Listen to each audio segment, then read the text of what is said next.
Hey friends, welcome back to my channel. If you're new here, my name is Emily. Today I'm going to walk you through 29 books I have accumulated from Black Friday to the end of the year.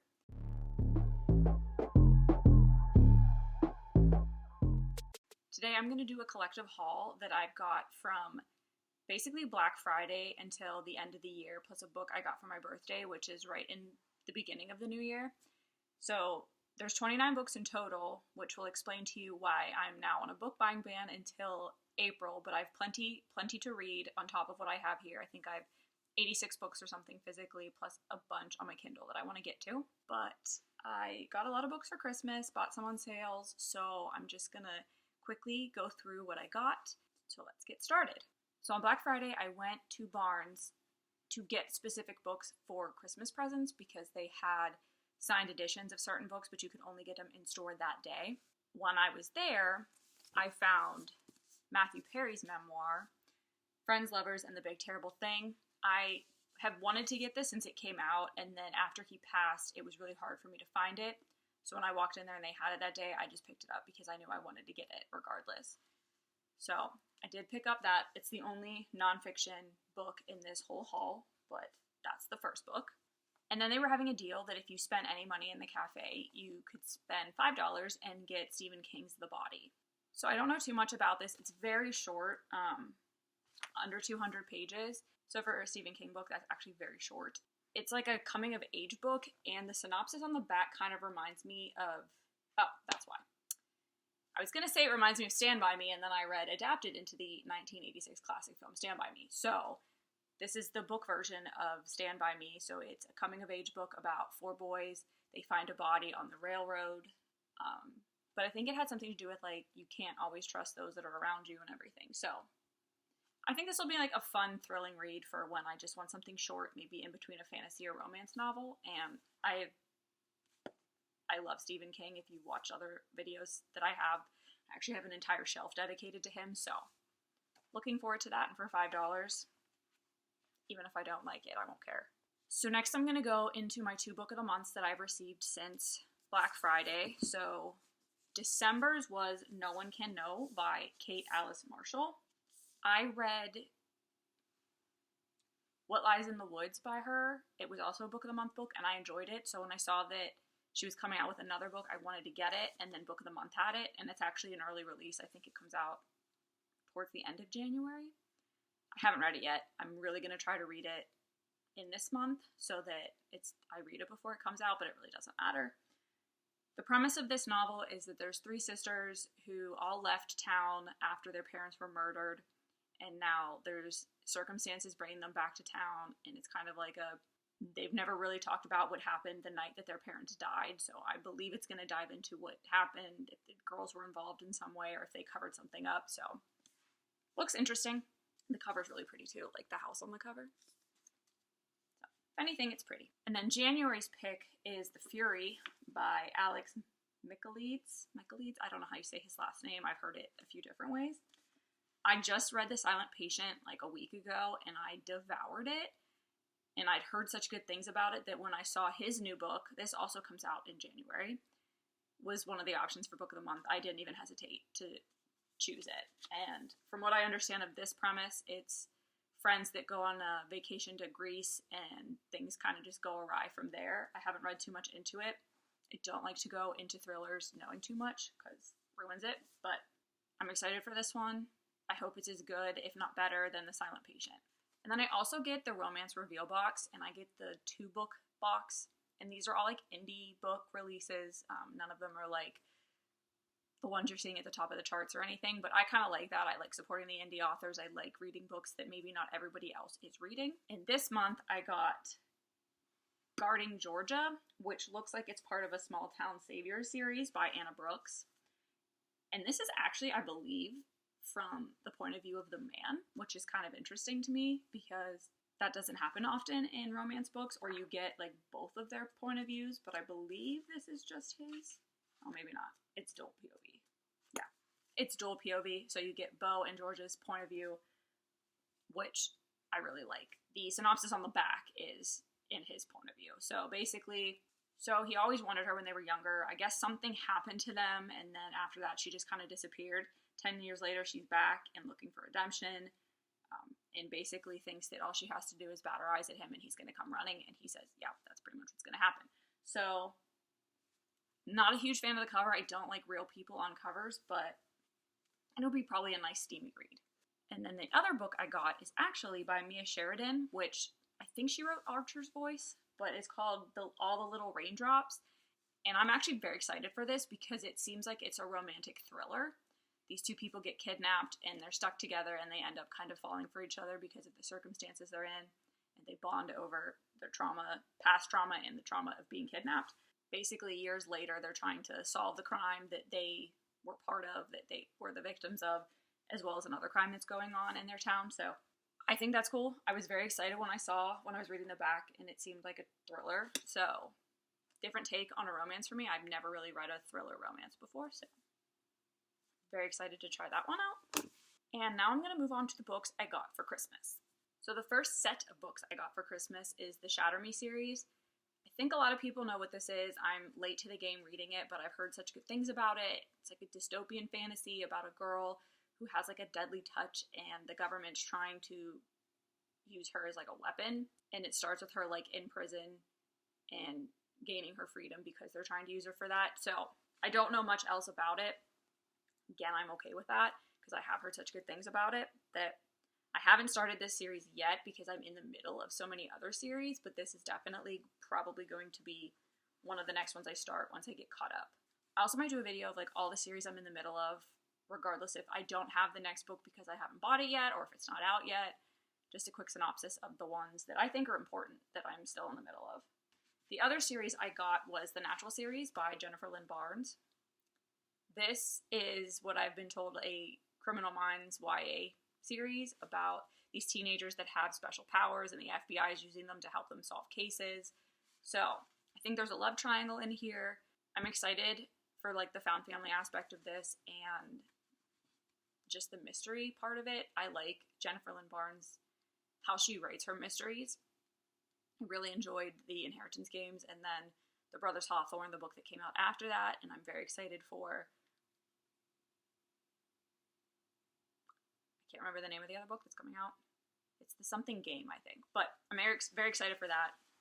So this is another series of hers that I will get to again. I haven't started this one yet, once I catch up on a few other ones. And now we'll move on to standalones I got for Christmas. The first is Tomorrow and Tomorrow Tomorrow by Gabrielle Zevin. I don't feel like I really need to talk about this book. I think everybody really knows that it was like the best book of 2022, I think, and I just never got around to reading it. Last year, I tried to get it from the library, but the wait basically took me to the end of the year. So I just asked for it for Christmas instead, and my sister got me this beautiful hardcover copy of it, and I'm extremely excited to read this. I'm going to try to get through as many books as possible that I have physically before I allow myself to buy books again.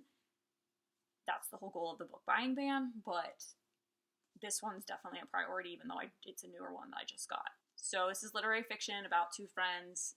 It takes place at different parts of their lives and important parts, I think. And they also like bake video games together, so that's a part of it.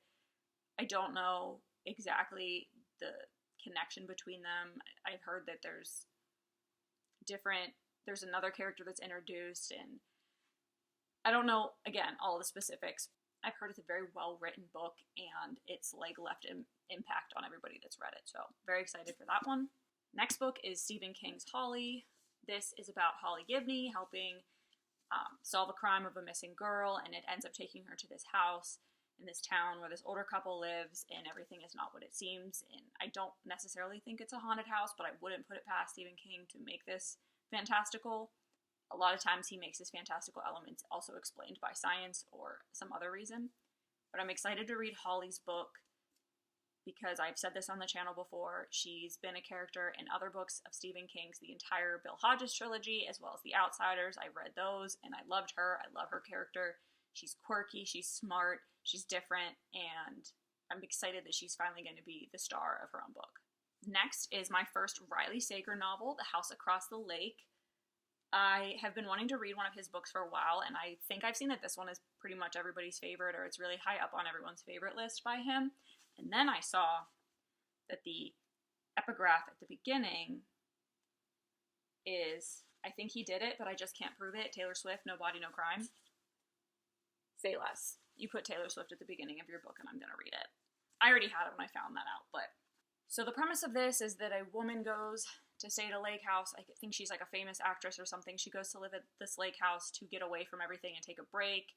And there's this other couple that lives across the lake from her, across the lake.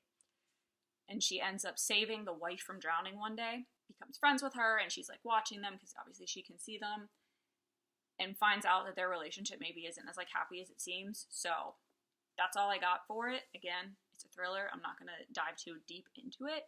But if I like this book, I also want to get The Only One Left, I think, by him, because it's a Lizzie Borden retelling, and I think it is on one of my 24 for 24s. So I'm hoping I like that book, because if I don't, that might be a book I don't read this year, just because if I don't like the writing style, I probably won't buy another book by them. Next book I got was Assistant to the Villain. I've heard mixed reviews about this, but I'm going into it with an open mind because I don't always agree with the negative reviews of books. Case in point will be the next book that I talk about. So this is by Hannah Nicole Maurer. It's about a girl, Evie, who doesn't have a job, and at the beginning she's hired by the villain, which is the villain of the town that she lives in, and she's basically like, I think his secretary, personal assistant, something like that. And then she eventually develops feelings for him, but somebody's like sabotaging his work, so they're trying to figure out what's going on there. I'm not sure how much of like a strong romance this is. I've heard it's been compared to like The Office in the humor of it. I'm excited to try it. I think that the second book is coming out. There's going to be another book, and I think it's coming out in the summer. So again, if I like that one, I'll get the next one. And the next book is the last standalone I got for Christmas, and it is already read because it was my first book in 2024. Iron Flame by Rebecca Yarros. I'll talk about this more in my wrap-up at the end of the month, but I was so afraid to start this book because I saw people hate it. I, on the other hand, loved it. This is a 5-book series. There has to be conflict introduced. It can't just be rainbows and sunshine and everybody's happy all the time. It's a fantasy series. It is borderline high fantasy, romantasy.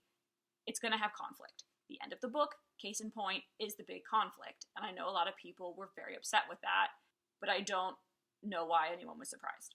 I also think, I'm going to go off on a tangent that I shouldn't be, but I also think some of y'all haven't read Harry Potter and had your heart ripped out by J.K. Rowling in the last 3 books, so it shows.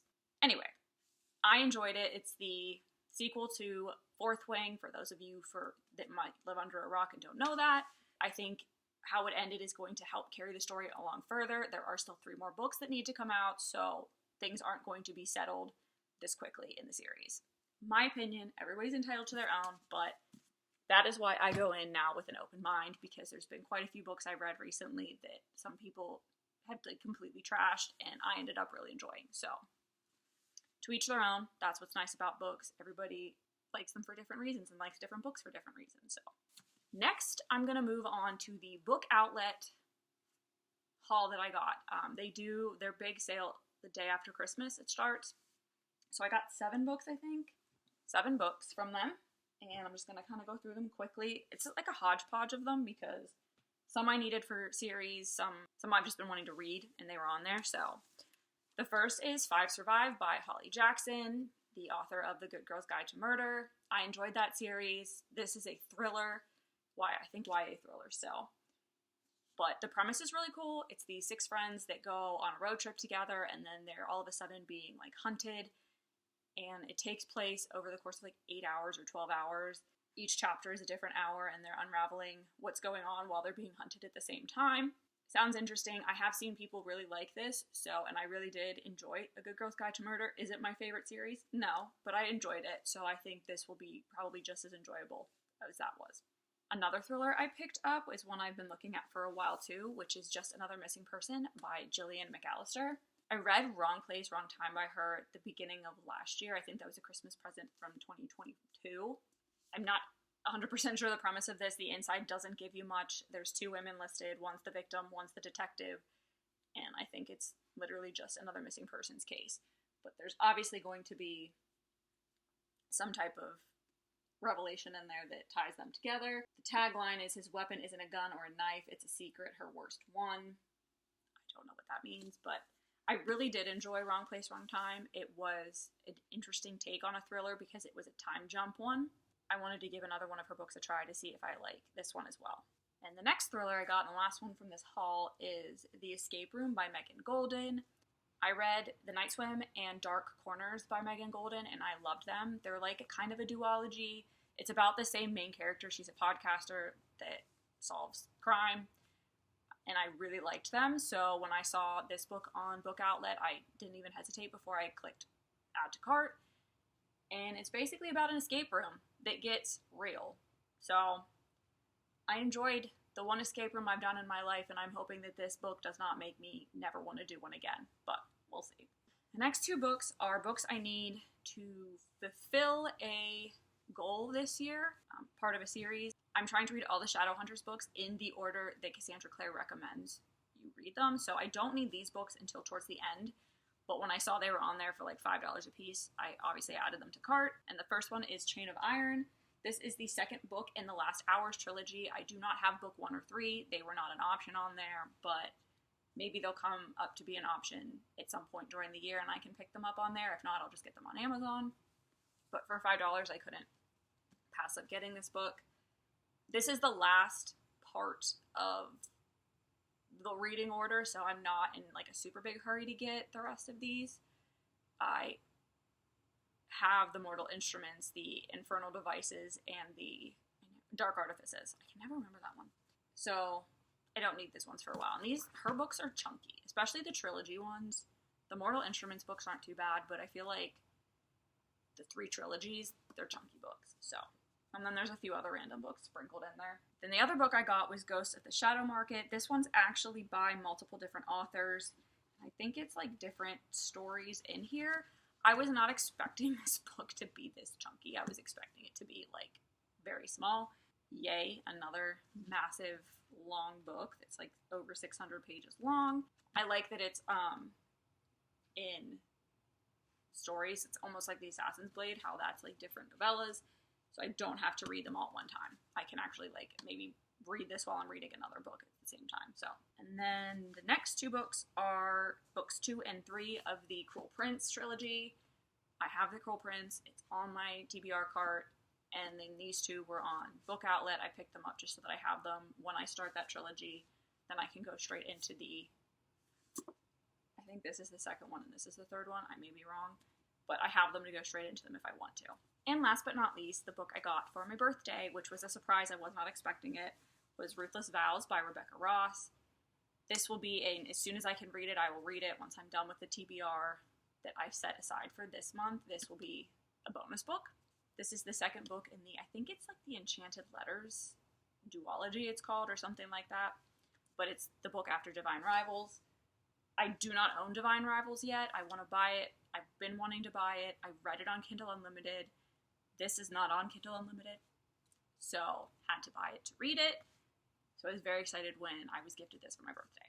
I've heard from the few people that I've seen that's read this, that this is more the fantasy side and less romantic, which is okay because Divine Rivals was very heavy on the romance and very light on the fantasy part. So this will be a nice conclusion to the story and also getting the actual background on what is going on in this world and why the war is happening. And the way that book ended, you could kind of tell it was going to go more into the fantasy side of it and the battle side of it. So I'm excited to read this soon, and then I'll be done with that series. So I will try to include that in the series that I'm reading video, even if I've read this by then, just because I finished it this year. And that's it. So that's, I think, 29 books that I've accumulated in about a little over a month and a half. And I'm very excited to read all of these. Definitely do not need to buy books for a while, which is lovely. And I've been very good about it. So let me know if you've read any of these, if you have any suggestions for what you think I might like based on what I have here that I will put on my list to buy once I'm allowed to buy books again. I'll see you guys soon. Maybe in my wrap-up, maybe in a series video. I don't know yet what will happen first, but Thanks for watching, and I'll see you next time. Bye!